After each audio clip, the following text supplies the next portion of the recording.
This is Moise Laub. He was adopted from a Haitian orphanage when he was 12 years old.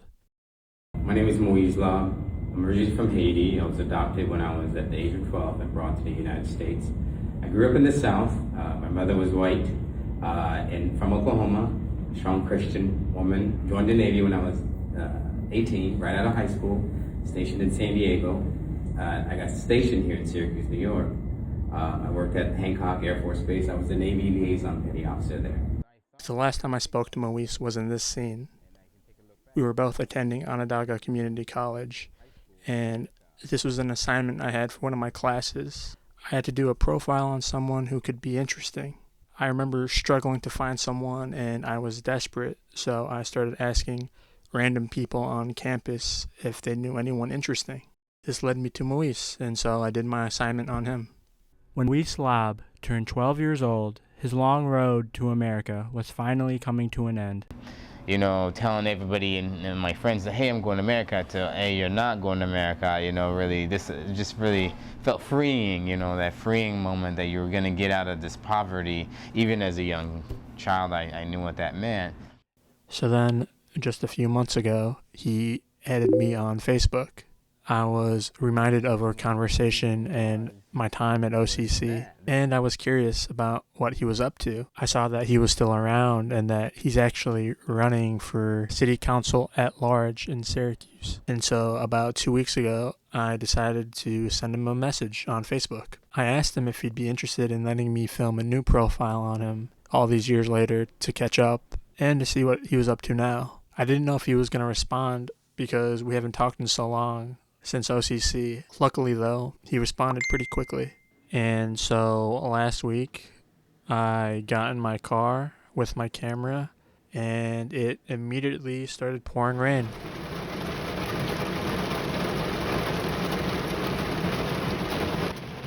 In that moment, I thought about calling the whole thing off, but I didn't.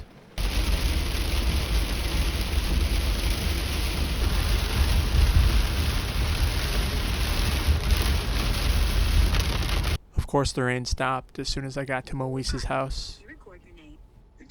Yeah. Are you outside? I think I am. It's I think I'm. Let me put my dog away real quick. Okay. She's no harm, but. You have your sign out front, I'm guessing. Yeah, Yeah. on the steps. Yep. That's me. Okay.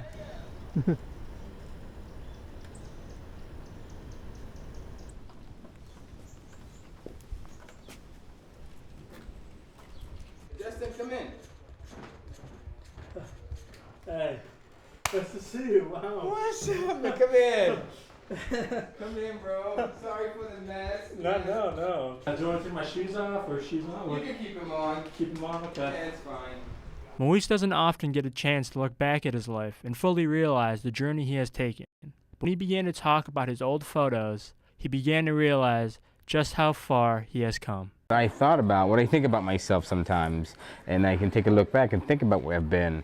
Like, I'm successful in high school in America, and I did soccer, and then before I came to America. It was like, you know, my perception what amazing was that. This is what I thought was the best, nicest hotel in the world, you know, before this one right here. Before I thought, so that's pretty, and now my view of the world is completely. Okay. Yeah. Life was simple. You know what I mean? It was like really simple then. Yeah, I know. Like really, I mean, even though like we all might have had our own complex issues, quite simple. I'm definitely much more eloquent and well put together than I was back then. But it's just to seeing how genuine I was about hearing my voice, hearing how I wanted to help Haiti, and how that was something that was so important to me. It's really feeling, there's a little bit of nostalgic feeling just listening to that, and kind of a sense of, wow, I am delivering those things that I am trying to deliver those things that I made. And so kind of really good to hear myself like that, and it feels weird at the same time. Did you ever go back to Haiti? So we didn't make it back. Or- We did not go back to Haiti. My family had asked me not to come for various reasons. There was a political instability with the president of Haiti had been assassinated around that time. And so then it just changed the trajectory and the political stability of Haiti for such a long time. And so my family had advised me not to come. And so I heeded their warning, and I have not yet been. And like, how does that feel to be like far away? You know, you can't get to your family. You know. Again, there's that piece where, you're missing a piece of yourself. You're missing a piece of yourself. But I know that what I carry with me is that any achievement I make is a forward progress for my family behind. But I know the focus and goal is a better Moise, a better person of myself today means I'm bringing along my family with me. I'm the first one to get a master's degree. I'm the first one to go and finish a lot of things that we did. And so for me, I am, as much as I miss my family and can't wait to see them as soon as I can. My brother just came here 2 years ago from his travels, and he landed in Syracuse. And so I'm adding pieces here. So we're growing that family that I've always wanted to build, that community, Haitian community that I've always wanted to be. We're building that here in Syracuse. Not too long after we started talking, we heard a car pull into the driveway. It was Moise's wife and kids. Dad, Yes, where are you? in here. Sorry, wait. You said question you ordered pizza. Yeah. Is it alright if I ask you about like how you met your wife or like? Sure. So I met her when I first came here. I was renting rooms in the city. And she was living in her father's house and renting out rooms, and I rent one of those rooms, and that's kind of how we met. You knew. I knew right away.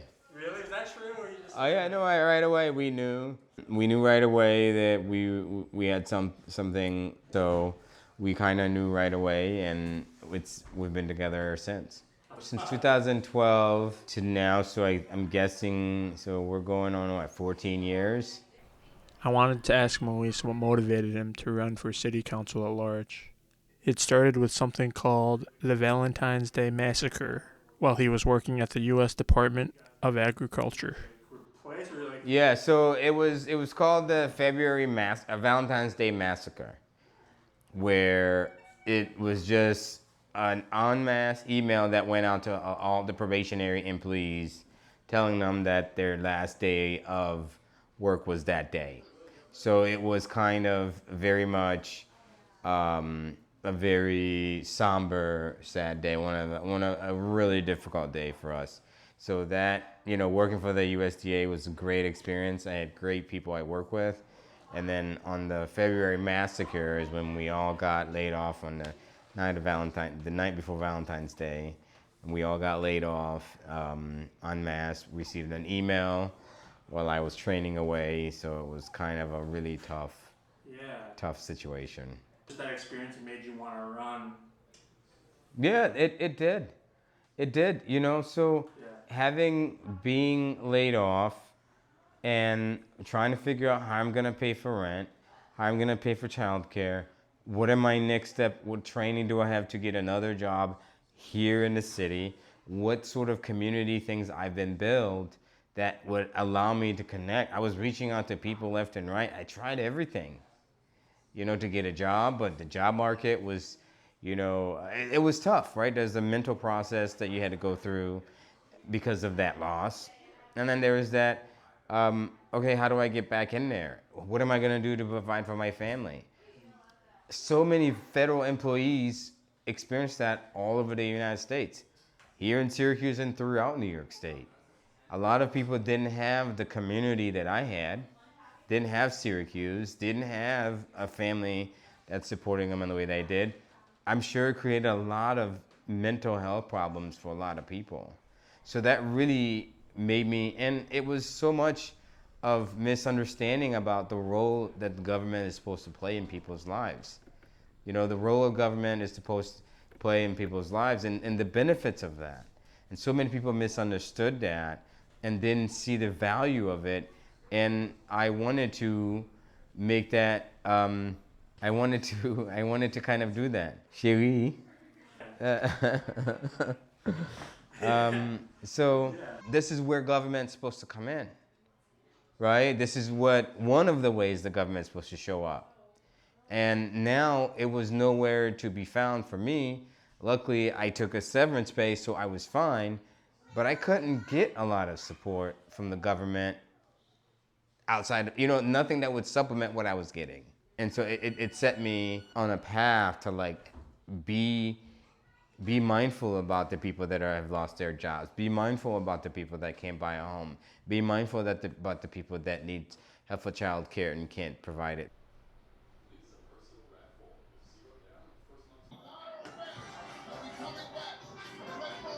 Then I was screaming so loud, my wife came out. She's like, "What is going on?" She was asleep. I was like, "The Knicks are winning." She's like, "Ah." Oh my God. God, you think they're gonna do it next game? You think they're gonna do it on Saturday? I don't know if they're gonna do it Saturday, but they got it. You think? Yeah, they got it. And they keep coming back from down so low, right? I hate when they do that though. Yeah, the anxiety's there. They're playing the markets for sure. It's New York. What do you expect? Yeah, I didn't know you watched basketball. I thought you were more into Soccer? yeah. Oh, I love soccer. World Cup. Right? World Cup. We're about to cut it on. Well, you made it inside. How did you do it? Hello, Molly. Hello, girl. After we talked more about the Knicks, I asked Moise about the three main topics he's been talking about since running for city council at large: affordable housing, the poverty in Syracuse, and mental health. I believe housing is a human right issue. We have to prioritize affordable housing while also trying to aggressively making sure codes do what they need to do, making sure they have all the resources they need to do. I think that we need to make sure that people have a roof over their head. As much to an extent, some people don't want to become like homeowners, but having a space for people to be is very important. Whether it's a transient housing where people can have a space to stay, but we have too many people that, one, can't afford housing, don't have a space to stay, and I think that that's one of the biggest issues of our time right now. I mean, I think we can do a lot more than we're doing now. And then that starts with making sure the zoning's right, permitting issues are easier for people to build things, to get permits for. The permitting codes needs to come out and make sure it's easier for people to build, because then costs are associated with all this requirements, right?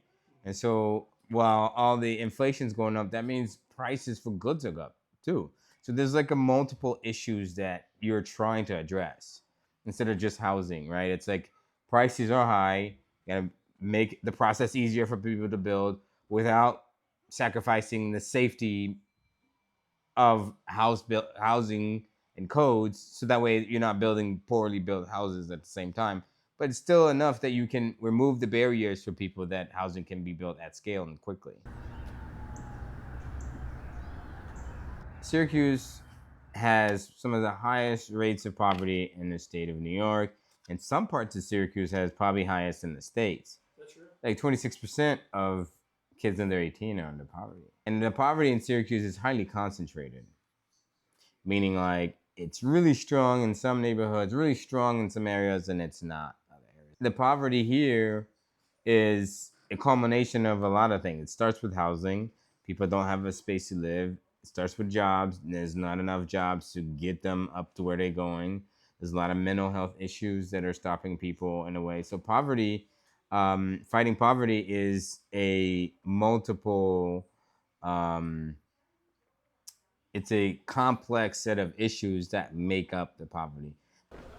I don't know what. It starts with being on the leadership as a council, destigmatizing mental health, making sure it's something that as a council that we're promoting and we're letting people, it's okay to seek help for the issues that you have. Yeah. Right? To make it something that we we show that it is a safe, it is something that we want to be healthy about. It's a part of a healthier approach. This is what I always say, biggest secret is healthier. Starting from the council, being a leader in this area, providing resources to partners and organizations that are already doing this work, and the school districts and the shelters, people who are getting out of prisons, people who are in the jail system, and all this stuff, juvenile system, providing those extra resources for our youth. You know, I think those are some of the things at a council that we can do. So it's like a cyclical problem, right? It's interconnected, and if we're trying to invest into the future, mental health has to be a big piece of that. You know, because I think we often, you know, I think, well, at least people can forget that, like, even the president or, you know, just people like in the government or whatever, you know, they're supposed to be like a public servant. I feel like when you think of that word, it's kind of crazy to think like, oh yeah, I forgot this person's supposed to be a public servant. Mm-hmm. You know, like a servant of the public. Serving the public. Yeah. So like, Yeah. I guess it ties into what we were just talking about, but Yeah, I think. it's like, what does that mean? Yeah, it means that- to me, I've spent most of my life in public service. I get the value of the satisfaction of knowing that I'm trying to make everyone's life better. People who I'm representing, I'm making their lives better. Yeah. Being a public servant is a selfless service, right? Meaning like you're not thinking about yourself, Yeah. right? You're thinking about what's good for the public good. That means like putting yourself aside because you're in there to try to make everyone else's lives better or their situation better. So you're not thinking about yourself. You're not thinking about making yourself rich, you know, but you're thinking about the collective. Over the past couple of years, we've lost what that means. Yeah, I feel like it's turned Yeah. into something completely not Yeah, so now- far away from that. It's not even that. It's about getting, you know, nowadays, many people, it's about gaining power. It's about controlling it. It's about making yourself rich or just like having like right. But it's being not about famous and- it's like making that community better, making that investment so that way our grandkids. I now have kids, right? So my decision, no matter if I'm in the public good or not, are directly impacting them. As a public servant, your decisions are going to impact grandkids, great grandkids, right? It goes beyond who you are, and it touches generations after generation. If you're there for the right reasons, you will legislate and govern that way. You know what I think about too? That was kind of crazy that like in that interview, like up back in OCC, you were talking about, you know, like you playing soccer and stuff, and now you have a daughter, right? Mm-hmm. And I coach her. You're the coach. You're the coach. I'm of the this. coach. I'm the coach. That's crazy. Love it. I coach Eastside Soccer. It's one of my favorite things to do on Saturday. It's also the hardest thing to do to wake up to go do. But it's also the most fun I have. That's awesome. When I'm there, everything goes away. That's awesome. Any worry or any stress that I had about going, as soon as I get out the door, I'm happy. Thank you for doing this. I know it's just like weird to get like a message, you know, from somebody that it's not like we talked all the time. We just talked that one time, but I appreciate you just being open to this. Yeah. And talking and. No, I think that cool. you did a good job. You really captured who I was in that interview, well. and then you reached out, and so for us it's perfect timing.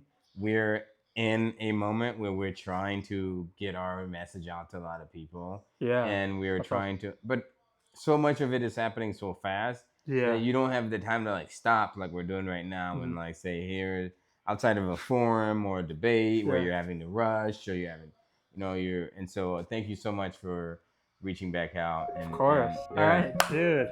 Good stuff, man. Yeah, Thank you. Awesome.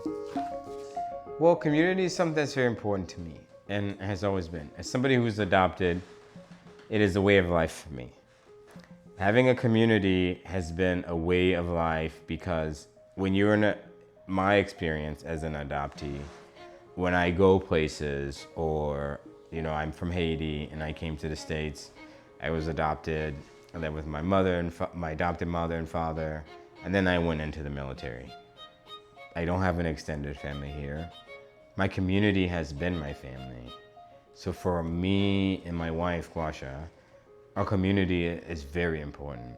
That's kind of like been our family wherever we've gone. And we make that our way of life here.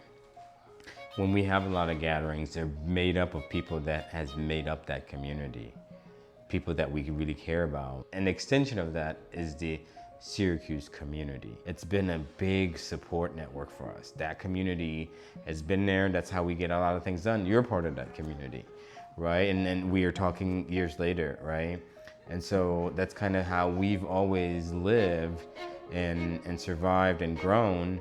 And people, I hope that it's something that people can feel like they can be part of, our community.